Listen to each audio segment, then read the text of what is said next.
Kicauan burung, terik matahari, dan hembusan angin menyambut kedatangan mereka berempat.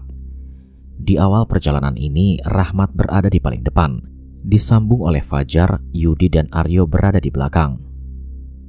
Jalanan masih landai di awal pendakian. Ladang penduduk yang masih asri pun tak luput dari pandangan mereka. Sesekali Aryo memperhatikan gadis-gadis desa Tulen yang sedang ikut berkebun dengan orang tuanya. Wajah lugu dan masih bersih dari hiasan make up membuat Aryo kagum memandanginya. "Cantik banget," ucap Aryo dengan pelan. Kemudian salah satu di antara gadis itu tersenyum melihat Aryo. Nampaknya ia menyadari jika ada yang memperhatikannya. Aryo pun salah tingkah melihatnya.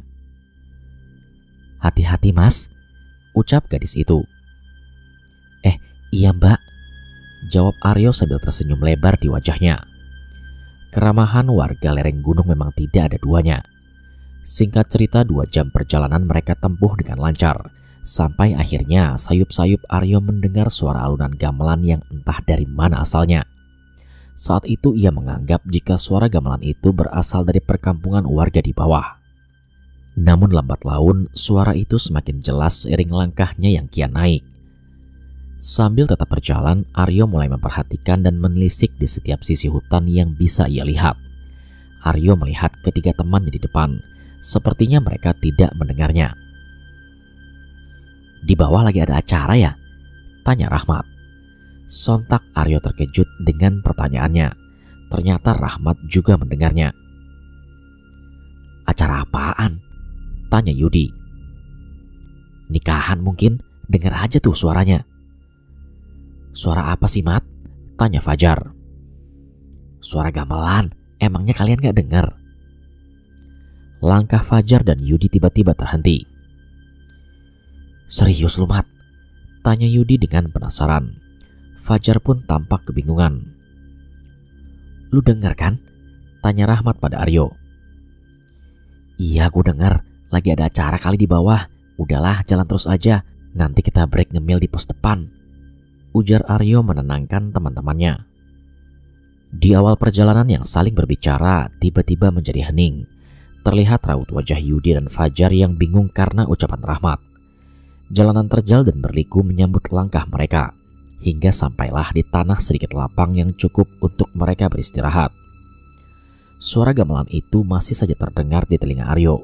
Suaranya sangat kencang, seperti sedang ada pegelaran seni di sekitar sini. Aryo kemudian melihat Rahmat dan memberi isyarat kepadanya. Rahmat yang menyadarinya pun hanya diam dan berusaha memalingkan perhatian dari suara itu. Kata orang dulu kalau mendengar suara gamelan di hutan itu adalah pertanda buruk. Celetuk Yudi tiba-tiba yang entah dari mana teorinya itu. "Kagak usah ngomong gitulah," ujar Fajar. Sambil menghisap sepuntung rokok yang baru dibakarnya, Aryo mencoba membersihkan segala pikiran negatifnya tentang temuan-temuan di awal perjalanan ini. Setelah istirahat, mereka kembali melanjutkan perjalanan. Kali ini kabut mulai merangkak naik dari bawah dan menghalangi penglihatan. Tak lama dari tempatnya beristirahat, ternyata pos 2 sudah dekat. "Lanjut aja ya bang, baru jalan sebentar," ucap Rahmat dan semuanya mengiyakan. Alunan gamelan terus menyertai perjalanan mereka, namun hanya didengar oleh Aryo dan Rahmat. Namun secara tiba-tiba bau wangi datang bersamaan dengan angin yang tiba-tiba saja muncul. Kali ini semua menyadarinya. "Harum banget, bau parfum siapa ya?" tanya Fajar. "Nah iya, gue juga nyium baunya ini," ucap Yudi. "Ada pendaki lain kali di depan," ujar Rahmat. "Ya udah, jalan lagi aja, nanti juga ketemu pemilik bau wangi ini," ucap Aryo sambil mengajak mereka berjalan lagi. Kondisi kabut tebal membuat mereka berempat sulit bernavigasi, apalagi mencari siapa pemilik bau wangi tadi. Rahmat yang memimpin perjalanan tidak menghentikan langkahnya. Kabut tebal benar-benar menyulitkan pandangan mereka. Hingga tanpa disadari, saat Rahmat berhenti untuk sekedar beristirahat, salah satu di antara mereka tidak terlihat di mana batang hidungnya. "Loh, Fajar kemana?" tanya Rahmat dan Yudi pada Aryo yang baru menyusul. "Lah, emang gak sama kalian?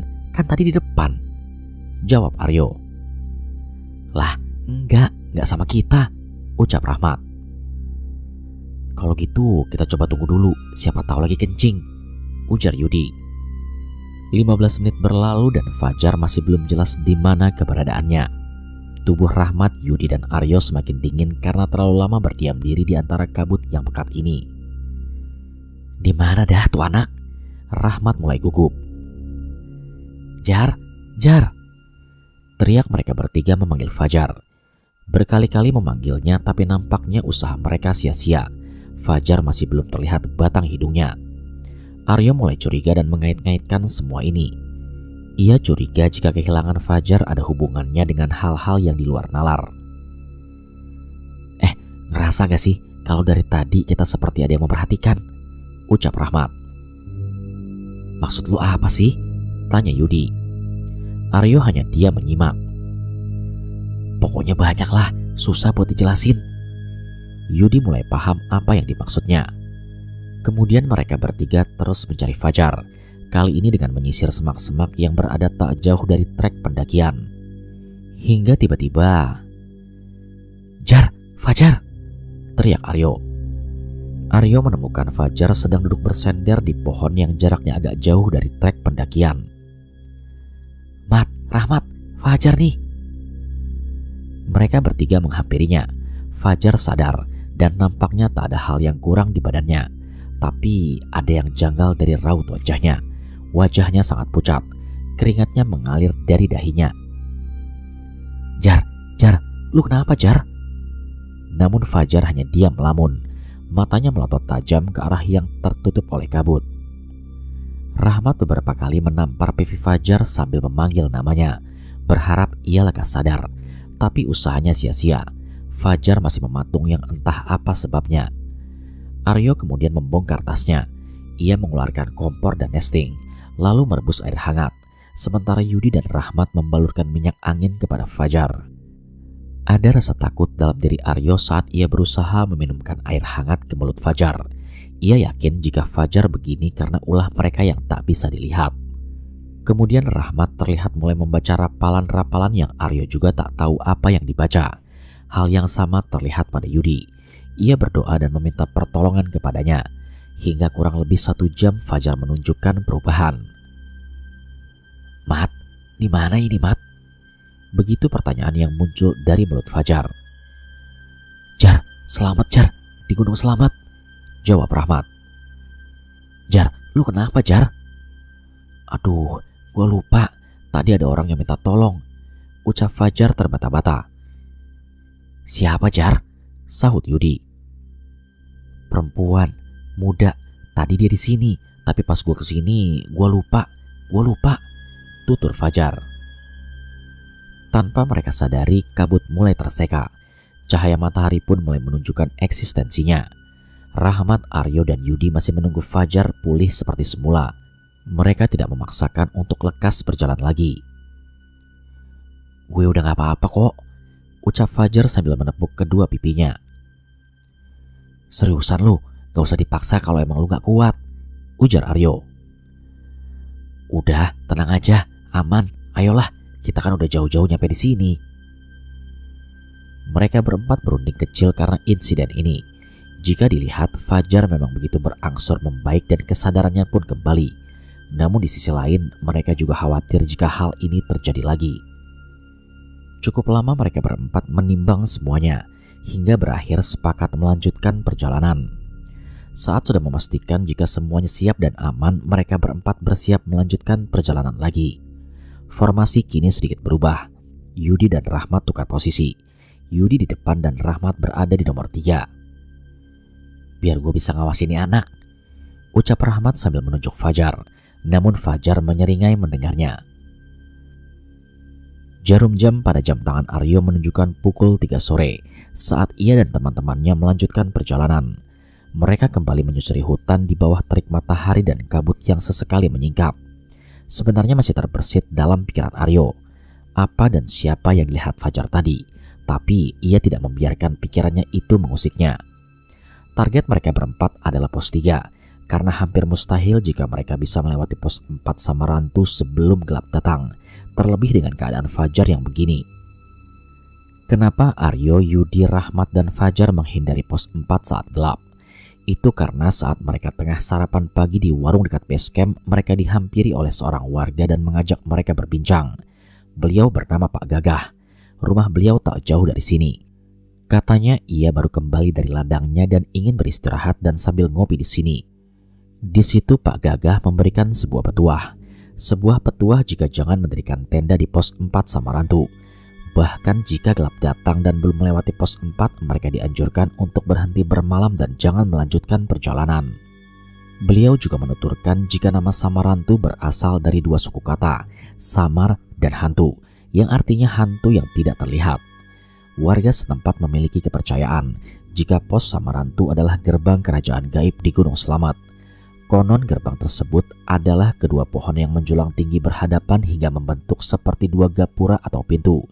Atas dasar itu, Aryo dan yang lainnya menghindari pos 4 Samarantu.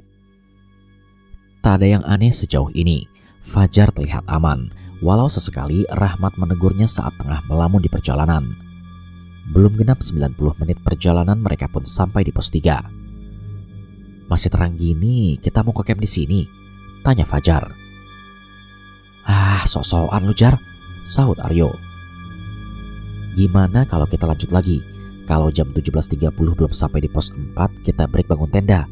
Yang penting ada tanah agak luas, kita camp aja di situ," usul Fajar pada semuanya. Setelah menimbang semuanya dan memperhatikan kondisi Fajar yang sepertinya sudah sepenuhnya pulih, semuanya pun sepakat dengan pendapat Fajar. Mereka melanjutkan perjalanannya lagi menyusuri tanjakan demi tanjakan yang menghadang langkah mereka. Tapi ternyata tanpa mereka sadari, keputusan inilah yang akan membawa mereka ke dalam petaka-petaka selanjutnya. "Ayo, semangat-semangat!" teriak Yudi memberikan semangat kepada ketiga temannya. Aryo dan ketiga temannya pun tidak putus semangat. Mereka terus menyusuri dan berjalan menyusuri jalan setapak menuju puncak. Namun saat hampir jam 5:30 sore, mereka belum juga menemukan tempat yang layak untuk dijadikan untuk bermalam. Langkah mereka mulai ragu untuk melanjutkan perjalanan, karena artinya mereka akan melanggar pantangan Pak Gagah. Mereka berempat pun berunding, menentukan bagaimana rencana selanjutnya. Namun tiba-tiba sayup-sayup suara azan terdengar dari masjid perkampungan. Suara kicauan burung perlahan berganti dengan suara hewan-hewan malam. Gemuruh angin yang menyambar ranting dan daun-daun pepohonan menambah kesan mistik bagi mereka yang mendengarnya. Suasana yang awalnya terang berkat cahaya matahari kini menjadi gelap, bahkan sangat gelap. "Mau lanjut?" tanya Rahmat. "Bismillah, bismillah, yuk jangan putus memanjatkan doa," terang Aryo. Dan mereka pun melanjutkan perjalanan. Dari sini Rahmat kembali mengambil alih. Ia berada di depan sebagai leader perjalanan, diikuti ketiga temannya di belakang. "Jar, aman kan?" tanya Aryo. "Aman yo, tenang." Namun tiba-tiba langkah Rahmat melambat. Langkahnya tergopoh-gopoh sangat kelelahan. "Lu kenapa, Mat?" tanya Fajar. "Gak apa-apa, cuma capek aja," jawabnya. Semuanya terlihat aman, hingga tiba-tiba Aryo melihat hal aneh pada Rahmat. Di antara gelapnya malam yang hanya dibantu cahaya lampu, Aryo terkejut dengan sosok anak-anak ukuran balita dengan rambut jarang-jarang sedang bergelantungan di keril Rahmat. Kulitnya tersayat-sayat penuh darah, badannya terkatung-katung mengikuti langkah kaki Rahmat. "Mat, aman?" tanya Aryo, walaupun ia tahu sebenarnya ada yang menimpanya. "Capek, berat banget keril gue tiba-tiba." Aryo sontak bingung. Bagaimana caranya ia bisa memberitahu Rahmat jika ada sesosok anak-anak yang sedang ikut dengannya di atas keril. Ia bingung bagaimana memberitahunya tanpa diketahui Fajar dan Yudi. Aryo memiliki pemikiran. Ia ingin melemparnya. Aryo mengambil ranting kayu yang ia temukan di dekatnya, kemudian dilemparkannya ke arah sosok anak itu. Lu kenapa, Yo?" tegur Yudi yang mengetahui Aryo melempar Rahmat. Aryo melemparnya beberapa kali. Bukannya terusir, yang ada Rahmat malah emosi kepadanya. "Kenapa sih, Yo?" tanya Rahmat dengan kesal. "Gak apa-apa, iseng," jawab Aryo sambil tertawa kecil. Tapi yang terjadi malah membuat Aryo takut. sosok anak-anak tersebut malah menoleh ke arahnya. Aryo pun takut dan bulu kuduknya meremang seketika. Pasalnya walau badannya seperti anak-anak tapi wajahnya terlihat tua. Ia menyeringai dengan darah yang mengalir dari mulutnya. Aryo sebenarnya tidak asing dengan makhluk yang ia lihat dengan mata kepalanya sendiri. Tapi siapa? Makhluk apa? Aryo berusaha mengingatnya. Hobbit. Ya, gak salah lagi. Bentuk wajahnya mirip hobbit makhluk kerdil yang ada pada film Harry Potter. Bingung dan takut berkecamuk menjadi satu dalam benak Aryo. Tak berhenti sampai di situ. Aryo baru saja menyadari jika sosok yang sama terlihat datang lebih banyak lagi mengikuti perjalanannya di kanan dan di kiri jalan. Bahkan beberapa mengganggu langkah kaki Yudi. Beberapa kali menyebabkan Yudi tersandung. Menurutnya itu disebabkan oleh terjalnya jalan atau salahnya saat menginjak tanah atau bebatuan. Aryo semakin takut melihatnya. Kakinya gemetar. Keringat dingin kini mulai ia rasakan. Segerombolan makhluk kerdil itu terus mengiringi perjalanan mereka. Tapi hanya Aryo yang bisa melihat. Ia menahan rasa takutnya sendirian.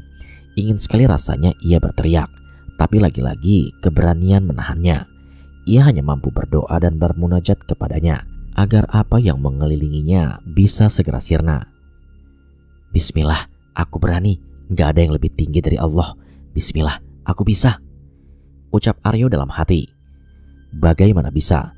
Bagaimana bisa aku menemukan hal seperti ini di sini? Aryo masih belum menerima jika harus dihadapkan dengan hal-hal seperti ini. Seberapapun kuat Aryo, rasa takut tetap datang menyelimuti otak dan perasaannya. Aryo kesal dan takut. Lagi-lagi ia hanya bisa memendam rasa takutnya sendirian. Mat, Di, Jar. Ingin rasanya Aryo memanggil mereka dan menceritakan apa yang dia lihat. Butiran air tak terasa keluar dari kelopak matanya. Aryo menyeka setiap air yang keluar dari kedua matanya. Perjalanan Aryo, Rahmat, Yudi, dan Fajar semakin tidak menemukan di mana ujungnya. Langkah yang semakin jauh dan malam yang semakin larut malah membawa mereka ke sebuah tempat yang tidak pernah terpikirkan sebelumnya oleh mereka.